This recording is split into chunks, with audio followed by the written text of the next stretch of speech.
Students, let us now discuss next question from barriers to trade, non-tariff barriers. The question is other non-tariff barriers to trade.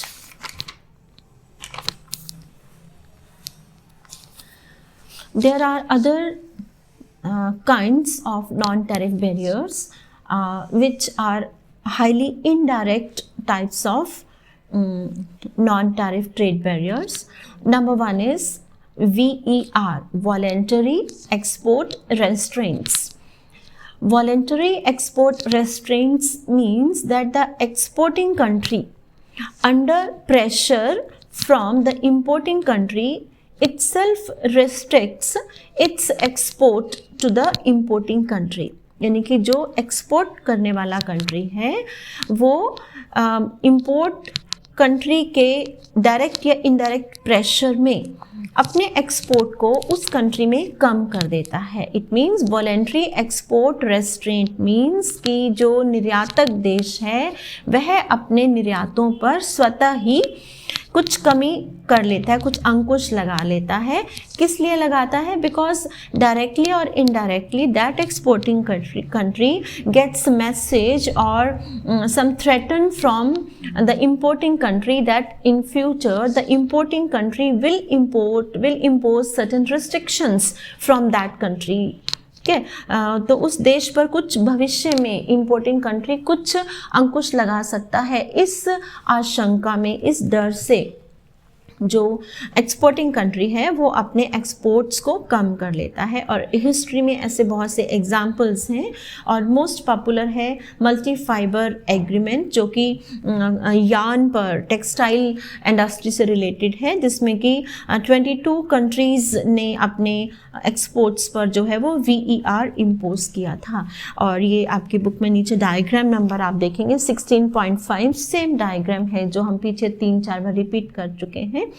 तो you can find out कि इसमें आपका जो quantity imported है before any VER that is QQ1 and after the imposition of voluntary export agreement और voluntary export restraint the quantity imported becomes Q2 Q3. ये वही है जैसे इंपोर्ट कोटा हम फिक्स करते हैं Q2 Q3 and of course the price will increase from OP0 to OP1 and net loss जो आपका रेक्टेंगल बनता है the area is A plus B plus C. ये means जो आपका गवर्नमेंट रिवेन्यू वाला हो गया और जो छोटे ट्रायंगल्स बचते हैं ये नेट लॉस हो गया.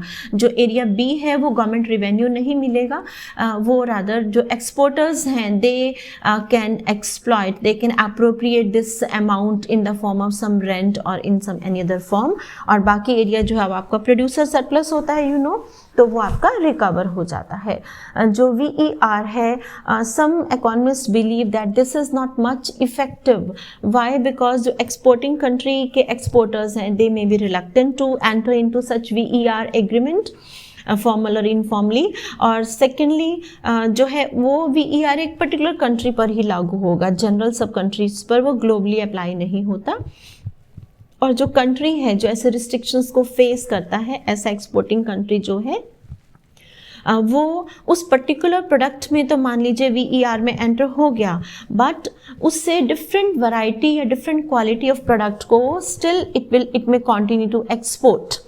ठीक है, और इसके साथ साथ जो है जो एक्सपोर्टिंग कंट्री जो VER में एंटर तो हुआ है लेकिन वो खुद नहीं बल्कि via some other company, multinational corporation और वाया सम अदर कंट्री जो है वो अपने एक्सपोर्ट्स को ऐसी इंपोर्टिंग कंट्री में जारी रख सकता है.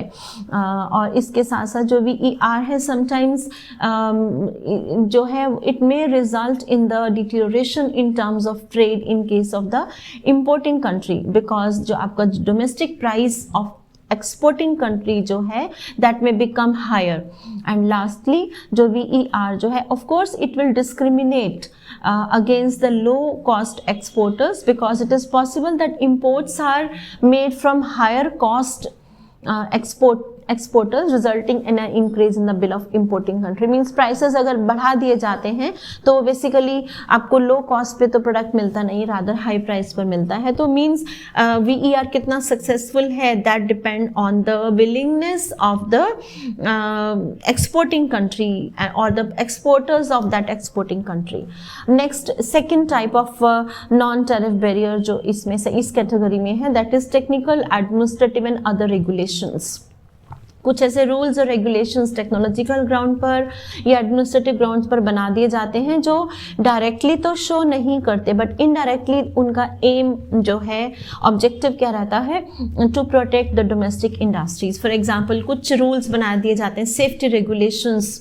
इफ यू रिमेंबर कि चाइना का जो बेबी फूड था उस पर बहुत सी कंट्रीज ने सेफ्टी रेगुलेशंस के स्टैंडर्ड्स अप्लाई किए, तो जिसकी वजह से चाइना उन कंट्रीज को अपना वो प्रोडक्ट जो है एक्सपोर्ट नहीं कर पाया. Then safety regulations for automobile हो सकता है, like protein content in your rice. ऐसा यूएस ने इंडियन राइस पर कई बार लगाया that it has got a less protein, तो वो सेफ्टी या हेल्थ रेगुलेशंस के बेसिस पे हो सकता है.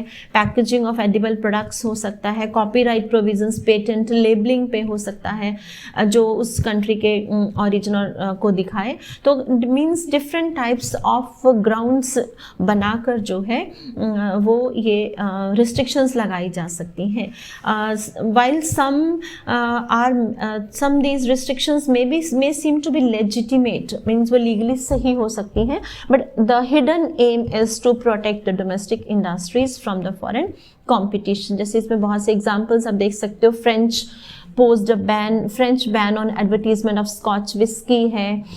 Then British restriction on showing of foreign films on British TV like this. This are there. उसके बाद जो है जैसे GATT एग्रीमेंट हुआ, general agreement on trade and tariff, तो उसके अंदर भी बहुत सी ऐसी क्लॉजेज हैं.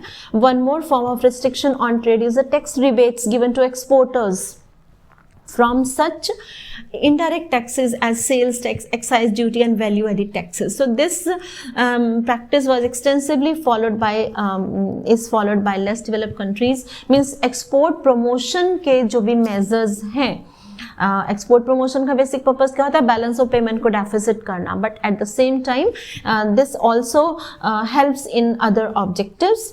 सो जो डेवलप कंट्रीज हैं और अंडर डेवलप कंट्रीज हैं दोनों ही इनको फॉलो करते हैं. सो ऑल दीज मेजर्स जो हैं they benefit the home country as compare to your export other countries of the world.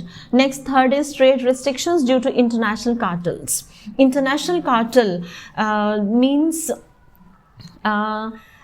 basically this is a business agreement among different suppliers or producers to regulate the prices, and this also leads to division of markets among the different suppliers or business houses. So an international cartel jo hai, it is an organization of suppliers of a commodity located in different countries. So it means that this will that these business houses or businessmen, they agree to restrict output and export of the given commodity with the object of increasing or maximizing the profits. So cartel जो है वो एक business agreement है. Major example इसका OPEC है, Organization of Petroleum Exporting Countries. इसके साथ साथ IATA, International Air Transport Association जो है. International cartels जो है वे उनके कुछ प्री कंडीशंस हैं. वो प्री कंडीशन क्या है कि एक तरह से ओलिगोपोली मार्केट होना चाहिए, फ्यू सप्लायर्स होने चाहिए, उनमें एक यूनिफॉर्म बिजनेस कंडक्ट या डिसिप्लिन होना चाहिए. They should enjoy the economies of scale, means large scale production होना चाहिए और कोई क्लोज सब्स्टिट्यूट जो है मार्केट में अवेलेबल नहीं होना